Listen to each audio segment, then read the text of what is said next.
Today on The Spin, will the college football playoff be an SEC tournament? We have the game of the year set in Tuscaloosa, and are Josh Allen and the Bills really this good? Well, let's find out today on The Spin.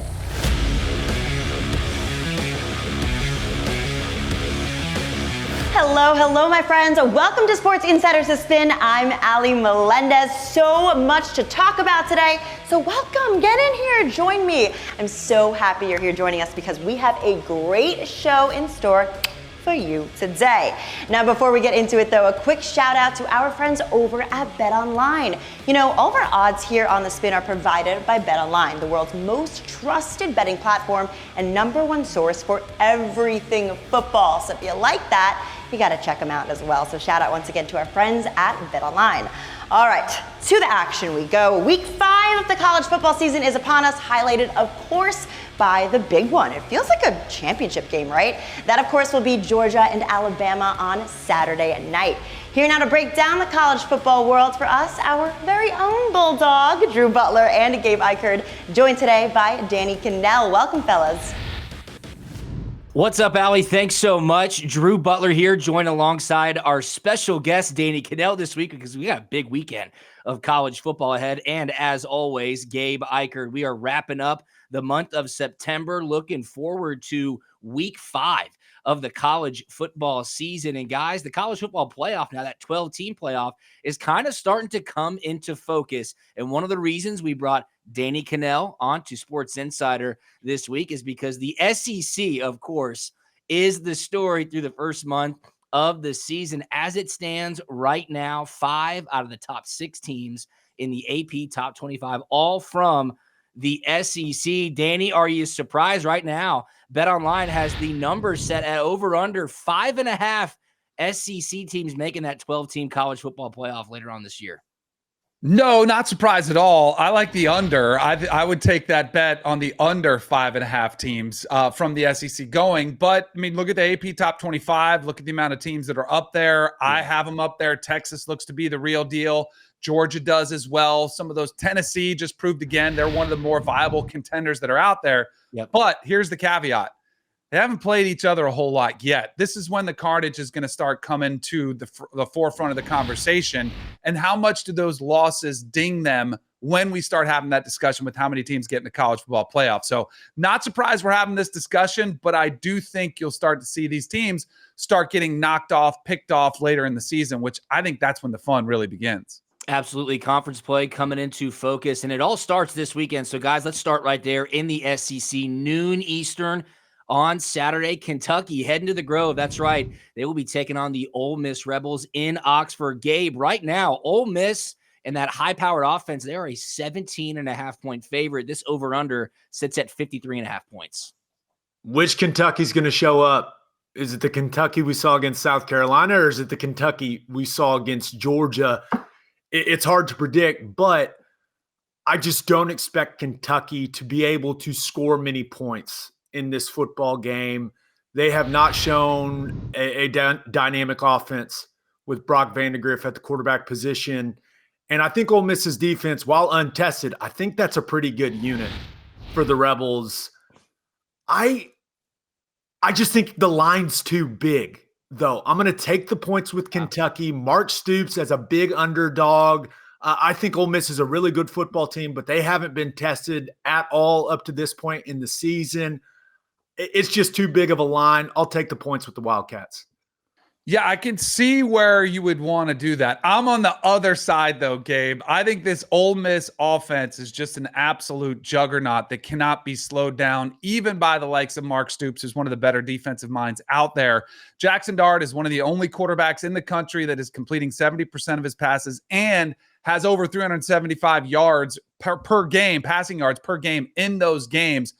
He's got weapons to work with. He's got a great offensive mind. We got Lane Kiffin out there doing TikTok videos with his daughter on game day. He's not stressed at all because he knows some of that talent. So I'll lay the points. I also do like the under as well because I do think Kentucky's going to have a hard time scoring, and I do think they slow down Ole Miss somewhat, but I'm going to lay the points and take the under.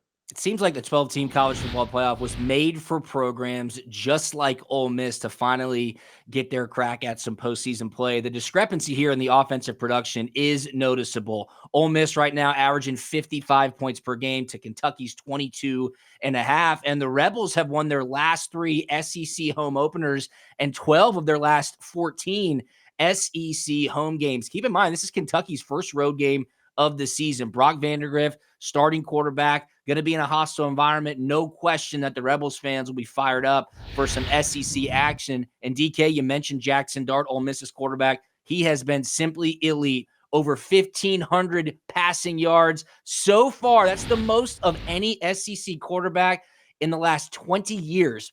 Through 4 games, he's got 12 passing touchdowns, add in 3 rushing touchdowns, almost 80% completion percentage. Who's going to stop this guy? I don't know if it will be Kentucky's defense.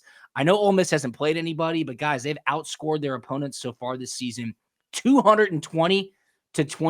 I think this has the makings of a beatdown all over it. It's a huge test for Brock Vandagriff. I don't know if Mark Stoops is going to be able to dial up some defense to slow down this Lane Kiffin offense. I'll lay the 17.5 with Ole Miss as well.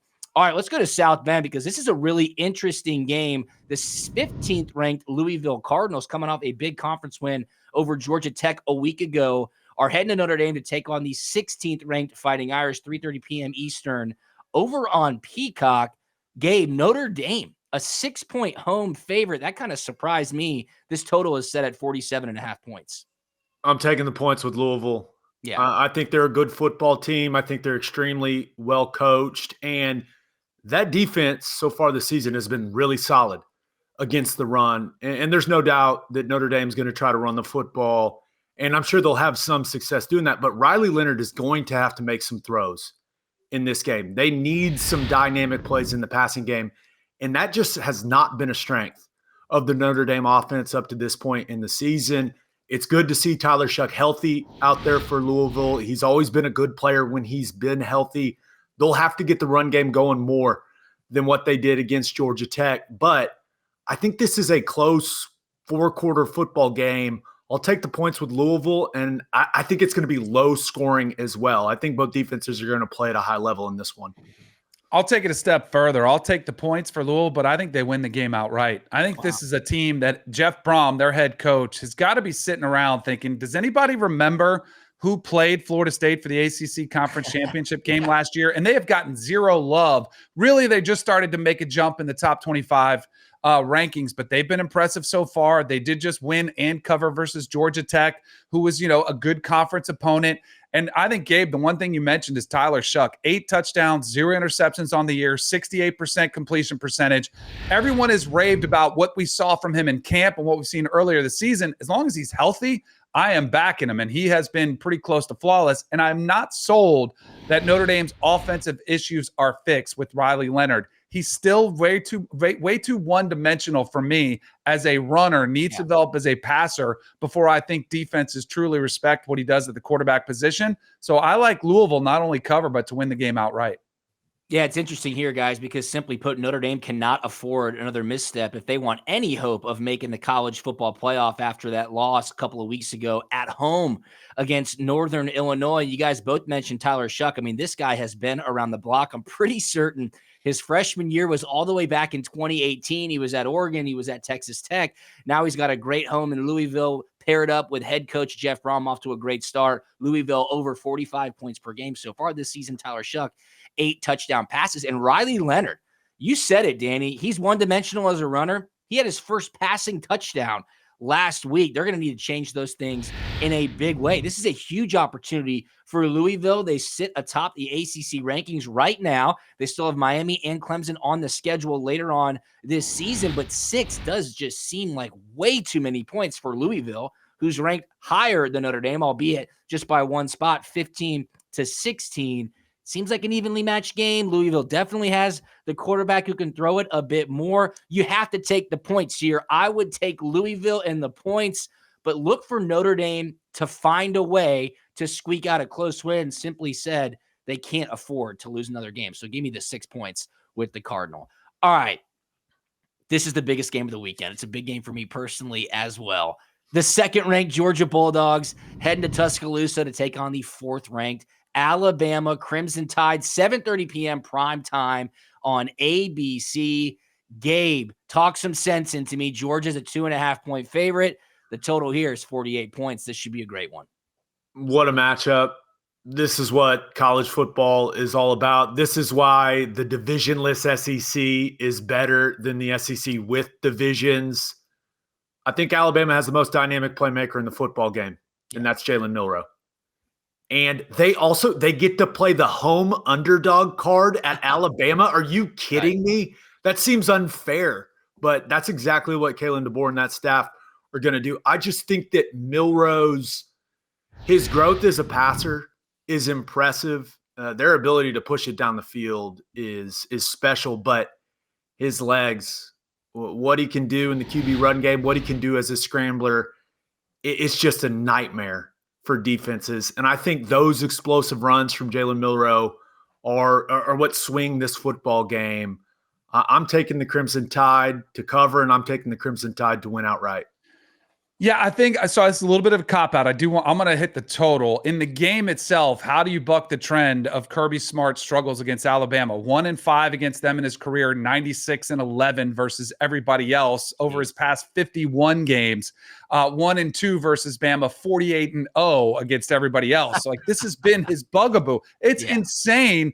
And so, I kind of like Georgia, but I don't want to buck that trend. I'm going to go under on this one. I think this is one where Georgia's defense will have a game plan to at least slow down Jalen Milroe with his legs. I don't think you shut him down.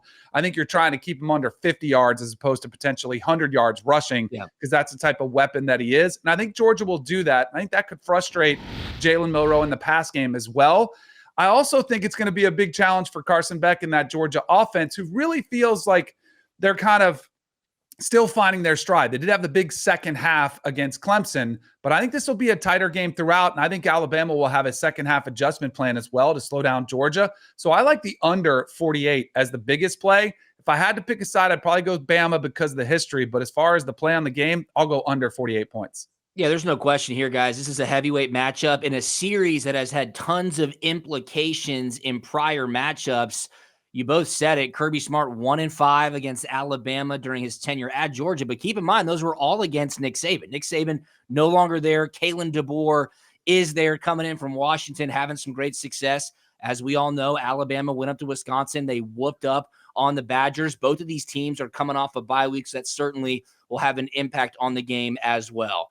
Gabe, you mentioned Alabama gets to play the home underdog card.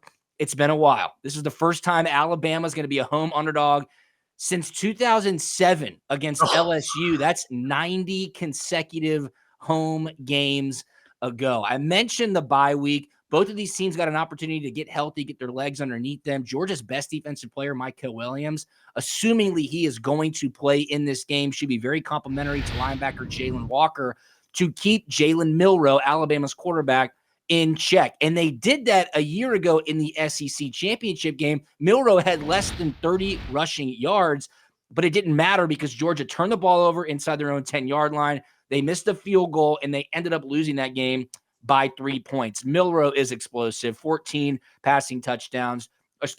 total touchdowns through 3 games. That's 8 passing and 6 rushing. How can Georgia's defense limit Alabama's explosive plays? That is what they are built off of. I think one interesting thing to note here, guys, Kalen DeBoer's success while at Washington against Oregon. That was Dan Lanning. He came from Kirby Smart, ran a very similar defense to what Georgia runs in Athens, and DeBoer was able to dice them up and find their way through the Pac-12. So certainly a lot of tape will be watched. This one's going to come down to the wire. I'll take the 2.5 points with a primetime home underdog. I mean, that is what I do. That is a system Drew Butler play, a primetime home underdog. Give me the points with Alabama.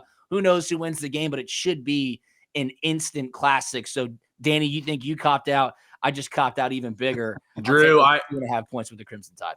I picked Tennessee last week against my Sooners. You're picking Bama against your Dogs. It doesn't feel good. It doesn't feel good. I feel your pain, man. I feel it. We have a job to do, right? And that's why we bring in the big guns like Danny Kanell on a huge upcoming weekend of college football. DK, thanks so much for joining us. Going to be a great one. Keep it locked in over at BetOnline for all your latest lines, news, and odds. This is the Spin Sports Insider.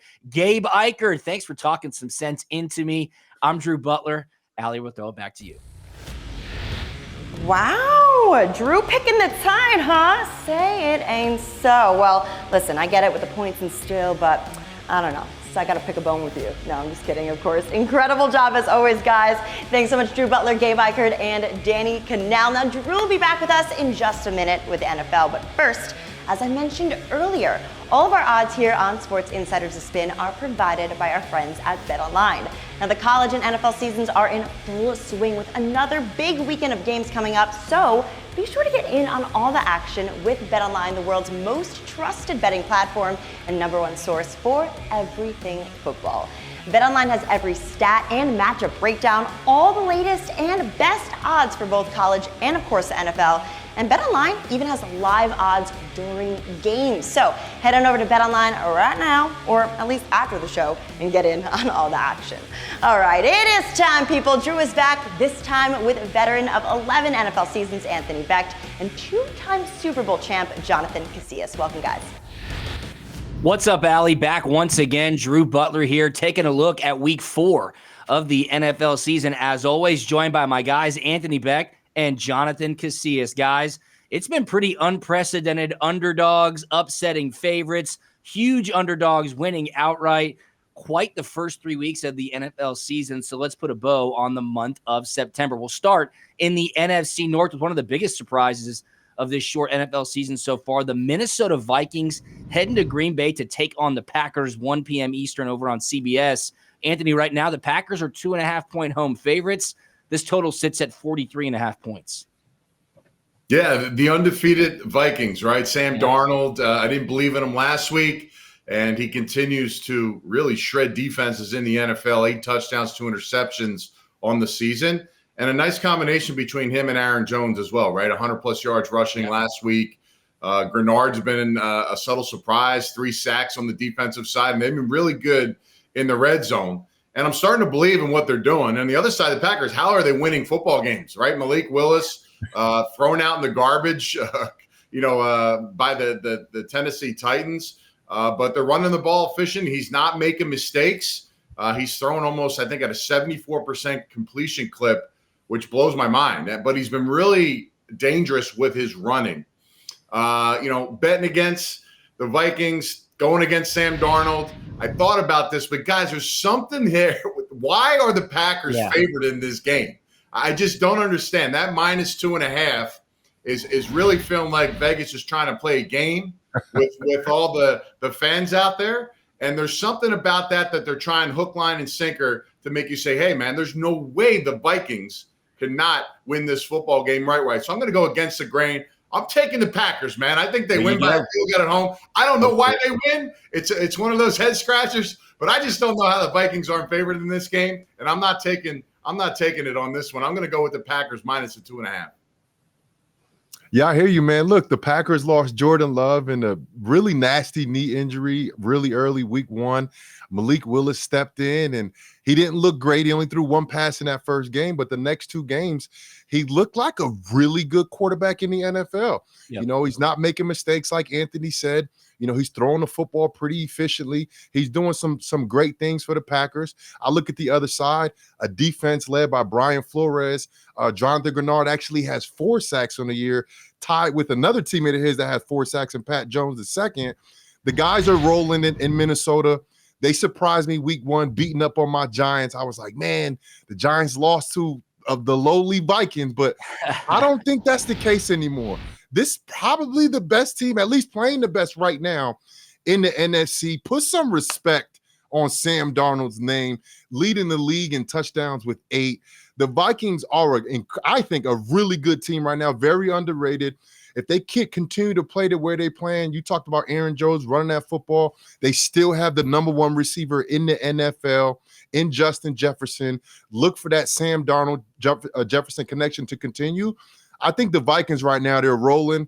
They're on the road. They're a dog. I think they're going to go into Green Bay and actually win this game. So give me the Vikings. Yeah, the Vikings are rolling. They are a dog. There's no doubt about it. Undefeated, surprised at the NFL so far. No question about it. Anthony, you mentioned it. Sam Darnold, 8 passing touchdowns. He looks elite. I think it speaks a lot to Kevin O'Connell as well, the head coach of the Minnesota Vikings. He has put together a great offensive scheme for Sam Darnold to be able to flourish. I think the number here, Packers minus 2.5, which does stink. We all kind of agree on that, is all up in the air, and they're waiting to see will Jordan Love play. Yes, Malik Willis is 2-0 as a starter, but I feel like the books are wanting to get some even action here, and then they'll make the adjustment based on Jordan Love and the medical reports that come out throughout this week of practice. You got to love the little revenge factor here as well. Aaron Jones now with the Minnesota Vikings. He's heading back to Green Bay for the first time, as this is his first season in Minnesota. But don't you think the undefeated team here that's kind of been the darling of the NFL with one of the most consistent quarterbacks in the league this season should be favored? It makes you think. It certainly does. O'Connell versus Matt LaFleur is an awesome coaching matchup. I think this will be a great game. But simply put, if I can get the Packers right now less than a field goal at home, I'm going to take it. So I'm not going to outsmart myself. Anthony, you and I are on the same wavelength there. I'll lay the 2.5 with Green Bay, see how it adjusts there throughout the week, depending on some of that Jordan Love news. All right, let's head to an AFC tilt on Sunday Night Football. The Buffalo Bills, who look fantastic, are heading to Baltimore to take on the Ravens, who finally got their first win against the Dallas Cowboys this past weekend. Of course, 8:20 p.m. Eastern time kickoff, Sunday Night Football. Anthony, right now the Ravens are 2.5-point home favorites. This total is 46 points. Yeah, Drew, listen, two teams I was really impressed with last week. The one thing I think universally that I think is both of these teams' offenses are playing at a very high level, which lead me to believe there's going to be a lot of points on the board. Yeah, the Ravens and the Bills both playing solid defense. Ravens gave up a lot of back-end yards and points versus the Dallas Cowboys as they started to pass in the end of that football game. But the Bills, to me, they got the hottest quarterback in the league. It looks like with no digs, subtle shots by Josh Allen. I heard some comments saying, hey, we got rid of the drama. We got guys that don't care, and it looks like their offenses and the wheels are spinning. They got to go on the road. It's going to be a beautiful day. I'm going to stay away from picking the winner in this one. I just think sit back, get your popcorn out, watch some points get scored. I think both of these teams get that 46, go over the point total in this football game. Yeah, it was fun watching Baltimore last week beat up on the Cowboys, man. They were up 28-6 midway through the fourth quarter. Derrick Henry finally had the game that we all knew that he was going to have eventually. 25 carries, 151 yards, 2 touchdowns. A man amongst boys when he's out there. Lamar Jackson playing some efficient football right now, kind of how he did last year. Statistically not great, but efficiency very, very good. And as long as he's doing that, with his legs as well, they're going to be pretty good. But I don't know about this week. Buffalo right now, probably the best team in the league. Josh Allen, probably the best quarterback. And talk about play right now. They went 5 for 5 in the first half last week.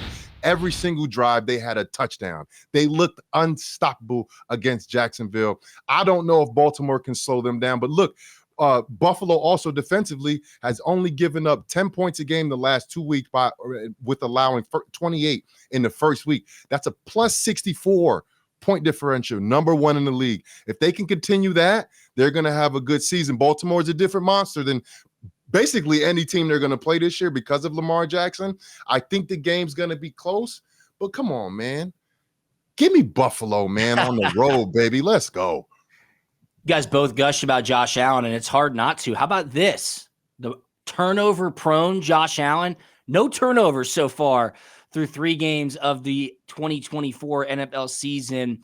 And Jonathan, you said it, man. I mean, they lit it up on Monday night against the Jacksonville Jaguars. Now they do have to go on the road, take on the Baltimore Ravens. I think everybody kind of expected the Ravens to get off that 0-2 start, go into Dallas and take care of business. They certainly did do that. You have to love the combination of the rushing attack with Lamar Jackson and Derrick Henry out of that Baltimore backfield.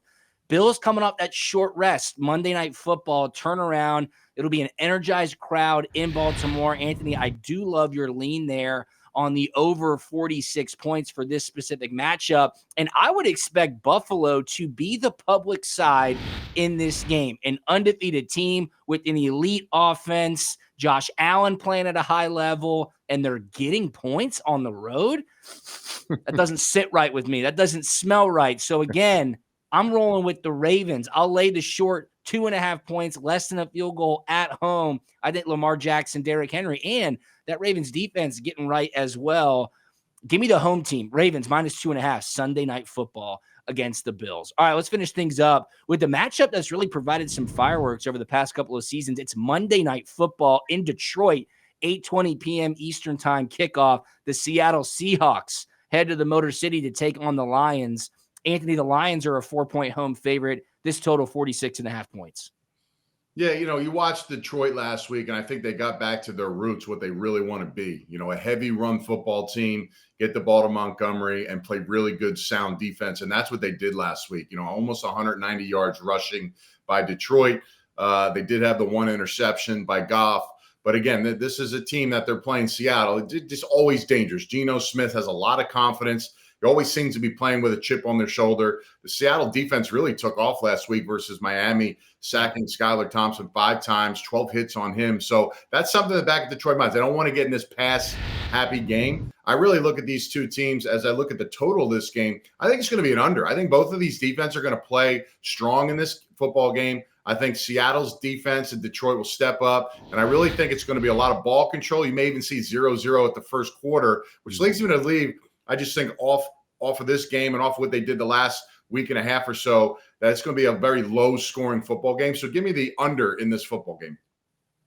Yeah, I like it. Look, I look at the Seahawks led by Geno Smith. Didn't have a great showing last week, 2 interceptions, got sacked 3 times, but they still blew out the Miami Dolphins. That's a great team win by them. They're playing some good football. They're 3-0. You can't take that from them.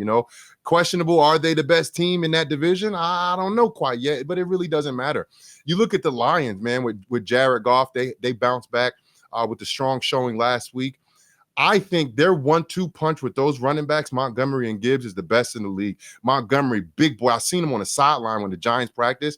Anthony, his legs are like this big. He's a huge human being. And now Gibbs can do everything. He can return kicks. He can get it out the backfield in the passing game. And he's also a great rusher. Who can block Aiden Hutchinson is the question. I don't think anybody's going to stop that guy. He has an unbelievable motor. He has the skills. He has the nice moves, coming across the line of scrimmage, but he also has the motor. He's nonstop. Whatever he's doing, it's going to eventually work because he doesn't have an off switch. And I don't think the Seahawks are going to be able to block him. I'm going to take those points with the Seahawks, but I think the Lions are going to win. Should be a great game. I saw the Lions are busting out those black alternate jerseys as well for this Monday night tilt, so that will be a great scene there. Dan Campbell, a coach whose players love to play for him. Yeah, they dropped that game against the Buccaneers, and he walked up to the press conference podium and took all the blame. They responded last week with a great win on the road against Arizona, who had shown a lot of life opening up this 2024 season. But the Seahawks, look, they're 3-0. Who have they played, though? The Denver Broncos, the New England Patriots, the Miami Dolphins without Tua Tagovailoa.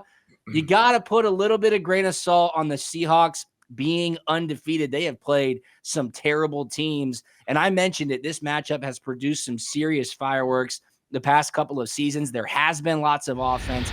They have been close games. I think you got 2 of the more physical wide receivers on each side of the ball. DK Metcalf, of course, with the Seattle Seahawks, and Amon-Ra St. Brown with those Detroit Lions. This will be a great matchup. I think Detroit digs deep, finds a way to kind of put this one in the bag later on in the game. Mike McDonald, a great young head coach.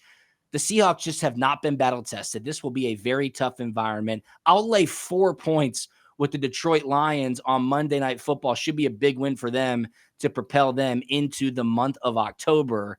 It's been an awesome NFL season thus far, guys. Keep it locked in at BetOnline for all your latest lines, news, and odds. We love bringing all the action to you right here on the Spin Sports Insider. For my guys, Anthony Becht and Jonathan Casillas, I'm Drew Butler. Allie, back to you.